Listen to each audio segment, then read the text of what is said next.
മീൻ ഗുളിക അഥവാ omega 3 fatty acid. നിങ്ങളിൽ പലർക്കും ഇത് അറിയായിരിക്കും, എന്നാൽ അറിയാത്തവരും ഉണ്ട്. ഇതൊരു ഷോർട്ട് ചെയിൻ ഫാറ്റി ആസിഡ് ആണ്. ഇത് നമുക്ക് പൊതുവെ അയില, മത്തി, ചൂര, സാൽമൺ എന്നീ മീനുകളിൽ നിന്നാണ് കിട്ടുന്നത്. ഇനിയിപ്പോൾ വെജിറ്റേറിയൻസിൻ്റെ കേസിലാണെങ്കിൽ walnut, flax seed, halim seed, chia seed എന്നിവയും ലഭിക്കുന്നുണ്ട്.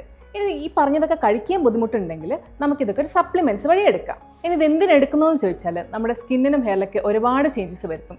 സ്കിന്നിൻ്റെ കേസിലാണെങ്കിൽ ഡ്രൈനെസ്, അതേപോലെ റിങ്കിൾസ്, സൺ ടാൻ ഇതൊക്കെ മാറ്റും. കൂടാതെ ഇതിൻ്റെ ആൻറ്റി ഏജിങ് പ്രോപ്പർട്ടി ഉണ്ട്. അതുകൊണ്ട് തന്നെ നമുക്കൊരു ഗ്ലോവും കിട്ടുന്നത്. ഇനിയിപ്പോൾ ഹെയറിൻ്റെ കേസിലാണെങ്കിൽ നമ്മുടെ ഹെയറിൻ്റെ ഡ്രൈനെസ് മാറ്റി കുറച്ചുകൂടെ നമ്മുടെ തിക്ക് ആൻഡ് ഒരു സ്മൂത്ത് ഹെയർ കിട്ടുന്നു. കൂടാതെ മുടി പൊട്ടിപ്പോവില്ലേ, അതും കൂടെ കുറയുന്നു. ഇനി ഇത് കൂടാതെ ഒമേഗ 3ക്ക് പല യൂസസും ഉണ്ട്. എന്ന് വെച്ചാൽ നമ്മുടെ ഹാർട്ട് ഹെൽത്ത്, കൊളസ്ട്രോൾ കുറയ്ക്കാൻ, ഫാറ്റി ലിവറിന്, നമ്മുടെ കണ്ണിന്, അതേപോലെ joint health, brain health, mental health ഇതിനൊക്കെ ഒമേഗ 3 ഹെൽപ്ഫുള്ളാണ്. അതുകൊണ്ടാണ് ഒമേഗ 3 ഒരു മാജിക്കൽ സപ്ലിമെൻ്റ് ആയിട്ട് പറയുന്നത്. ഇനി ഇത് എപ്പോൾ എടുക്കണം, എങ്ങനെ എടുക്കണം, എത്ര നാളെടുക്കണം, ഇതൊക്കെ ഒരു ഡോക്ടറുടെ അഡ്വൈസിൽ എടുക്കുന്നതാണ് നല്ലത്.